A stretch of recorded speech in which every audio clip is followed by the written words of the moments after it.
Assalamualaikum warahmatullahi wabarakatuh. Perkenalkan, nama saya Muhammad Taufik Trinata, NIM 106230017, Prodi Hukum Tata Negara.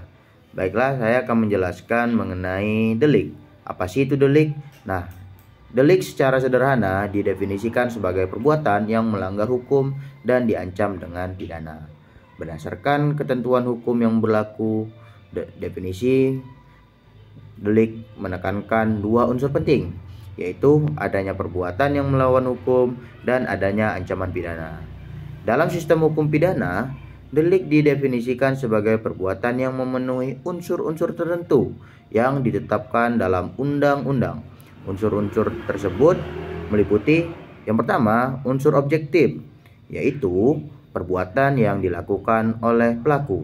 Yang kedua, unsur subjektif, yaitu niat pelaku dalam melakukan perbuatan tersebut. Yang ketiga, unsur hukum, yaitu aturan hukum yang mengatur tentang delik tersebut. Kemudian ada jenis-jenis delik. Nah, jenis-jenis delik terbagi beberapa macam, yaitu yang pertama berdasarkan unsur kejahatan. Unsur kejahatan terbagi menjadi dua, yaitu delik dolus atau delik yang dilakukan secara sengaja. Kemudian ada delik culpa atau delik yang dilakukan secara tidak sengaja atau kelalaian. Nah, yang kedua berdasarkan cara pelaksanaannya. Yang pertama adalah delik komisionis atau berbuat. Yang kedua ada delik omisionis atau tidak berbuat. Yang ketiga ada delik komisionis per omisionis. Kemudian ketiga ada berdasarkan fokus perumusan. Pertama ada delik material dan delik formal. Yang keempat berdasarkan jumlah perbuatan. Ada delik mandiri, selbstständige Delikten, dan delik berlanjut, Fortgesetzte Delikten. Nah, yang kelima berdasarkan waktu pelaksanaan. A. Delik berakhir, Aflaufende Delikten, dan delik berkesinambungan, Fortdurende Delikten. Yang keenam berdasarkan kompleksitas. Yang pertama ada delik biasa atau eenvoudige Delikten. Yang kedua ada delik yang mempunyai bentuk pokok disertai unsur yang memberatkan. Kemudian yang ketiga ada delik yang mempunyai bentuk pokok disertai unsur yang meringankan. Yang ketujuh berdasarkan kompleksitas, terbagi menjadi dua. Yang pertama adalah delik tunggal, yang kedua adalah delik majemuk. Kedelapan berdasarkan motif. Berdasarkan motif terbagi menjadi tiga, yaitu delik politik, delik ekonomi, dan delik ideologi.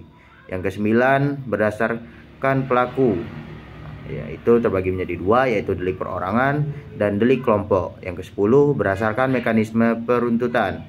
Yang pertama delik aduan dan delik aduan relatif. Kemudian yang terakhir berdasarkan kualitas pelaku. Yang pertama delik propria dan delik comune. Nah, kemudian adalah peran delik dalam masyarakat. Delik atau tindak pidana memiliki peran yang berdampak besar dalam masyarakat. Beberapa peran penting di dalam delik masyarakat adalah diantaranya yang pertama adanya rasa ketidakamanan, kemudian gangguan kualitas hidup, yang ketiga ancaman keadilan sosial, dan keempat dampak ekonomi. Nah, jadi kesimpulannya adalah delik didefinisikan sebagai perbuatan yang melanggar hukum dan diancam dengan pidana berdasarkan ketentuan hukum yang berlaku, prinsip nullum crimen dan nulla poena sine lege, atau tidak ada kejahatan, tidak ada hukuman tanpa undang-undang, menjadi dasar dalam sistem hukum pidana Indonesia. Secara keseluruhan, delik memiliki peran yang sangat kompleks dan berdampak besar dalam masyarakat, sehingga pemahaman tentang delik sangat penting untuk menjaga keamanan dan keadilan.